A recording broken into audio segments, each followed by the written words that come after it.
ಬಿಜೆಪಿಯಲ್ಲಿ ತಾರಕಕ್ಕೇರಿರುವ ಬಣ ಬಡಿದಾಟಕ್ಕೆ ಬೀಳುತ್ತಾ ಬ್ರೇಕ್. ರಾಜ್ಯಕ್ಕೆ ಬಿಜೆಪಿಯ ರಾಷ್ಟ್ರೀಯ ಪ್ರಧಾನ ಕಾರ್ಯದರ್ಶಿ ತರುಣ್ ಚುಗ್ ಆಗಮಿಸುತ್ತಿದ್ದಾರೆ.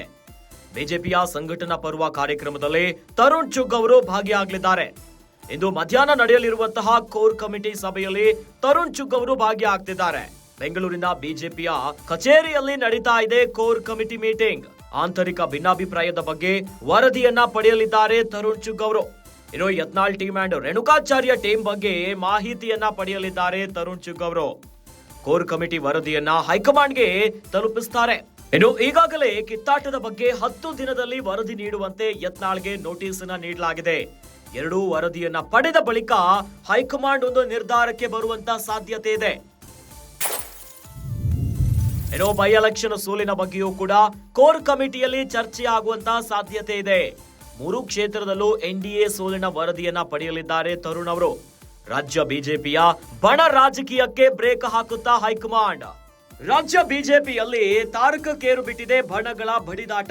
ಆದ್ರೆ ಈಗ ಈ ಎಲ್ಲ ಬಣ ಬಡಿದಾಟಕ್ಕೆ ಬ್ರೇಕ್ ಬೀಳುತ್ತಾ ಅನ್ನುವಂತ ಪ್ರಶ್ನೆ ಮೂಡ್ತಾ ಇದೆ. ಇದಕ್ಕೆ ಕಾರಣ ರಾಜ್ಯಕ್ಕೆ ಬಿಜೆಪಿಯ ರಾಷ್ಟ್ರೀಯ ಪ್ರಧಾನ ಕಾರ್ಯದರ್ಶಿ ಆಗಿರುವಂತಹ ತರುಣ್ ಚುಗ್ ಅವರು ಆಗಮಿಸುತ್ತಿದ್ದಾರೆ. ಬಿಜೆಪಿಯ ಸಂಘಟನಾ ಪರ್ವ ಕಾರ್ಯಕ್ರಮದಲ್ಲಿ ತರುಣ್ ಚುಗ್ ಅವರು ಭಾಗಿಯಾಗಲಿದ್ದಾರೆ. ಬಿಜೆಪಿಯ ರಾಷ್ಟ್ರೀಯ ಪ್ರಧಾನ ಕಾರ್ಯದರ್ಶಿಯವರು ಇಂದು ಮಧ್ಯಾಹ್ನ ನಡೀತಾ ಇದೆ ಕೋರ್ ಕಮಿಟಿ ಮೀಟಿಂಗ್. ಬಿಜೆಪಿಯ ಕೋರ್ ಕಮಿಟಿ ಮೀಟಿಂಗ್ ಅಲ್ಲಿ ತರುಣ್ ಚುಗ್ ಅವರು ಭಾಗಿಯಾಗ್ತಿದ್ದಾರೆ. ಬೆಂಗಳೂರಿನ ಬಿಜೆಪಿಯ ಕಚೇರಿಯಲ್ಲಿ ನಡೀತಾ ಇದೆ ಕೋರ್ ಕಮಿಟಿ ಮೀಟಿಂಗ್. ಆಂತರಿಕವಾಗಿ ಬಿಜೆಪಿಯಲ್ಲಿರುವಂತಹ ಎಲ್ಲಾ ಭಿನ್ನಾಭಿಪ್ರಾಯದ ಬಗ್ಗೆ ವರದಿಯನ್ನ ಪಡೆಯಲಿದ್ದಾರೆ.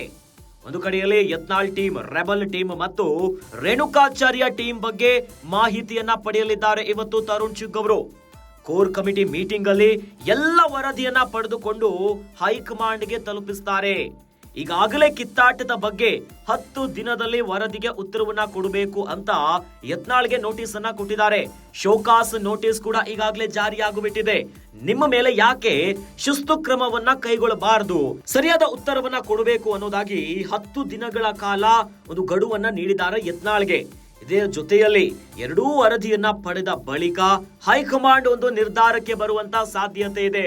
ಅಷ್ಟೇ ಈಸಿಯಾಗಿ ನಾಯಕರನ್ನ ಬಿಟ್ಕೊಡ್ಲಿಕ್ಕಾಗಲ್ಲ. ಅದರ ಜೊತೆಯಲ್ಲಿ ಶಿಸ್ತು ಕ್ರಮ, ಶಿಸ್ತಿನ ಪಕ್ಷ ಅಂತಾನೆ ಬಿಜೆಪಿ ಕರೆಸ್ಕೊಳ್ಳುತ್ತೆ. ಹೀಗಾಗಿ ಯಾವ ಕ್ರಮವನ್ನ ಕೈಗೊಳ್ಳುತ್ತಾರೆ ಅನ್ನುವಂಥದ್ದು ಕುತೂಹಲಕ್ಕಿದೆ.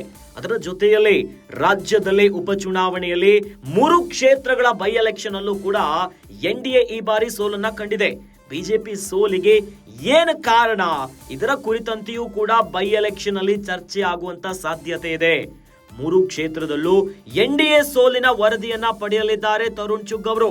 ಹೀಗಾಗಿ ಒಂದು ಕಡೆಯಲ್ಲಿ ರೆಬಲ್ ಟೀಮ್ ಆಕ್ಟಿವ್ ಆಗಿರುವಂತದ್ದು ಬಣಗಳ ಬಡಿದಾಟದ ಕುರಿತಂತೆ ಮಾಹಿತಿಯನ್ನ ಪಡೆಯಲಿದ್ದಾರೆ.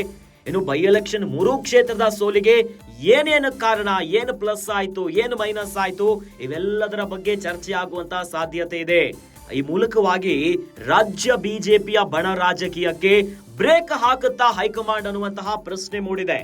71,556 ಸದಸ್ಯತ್ವ ಇವತ್ತಿಗೆ ಆಗಿದೆ. ಸ್ಥಾನದಲ್ಲಿ ಇವತ್ತು ನಿಂತಿದ್ದಾರೆ ಬಂಧುಗಳು.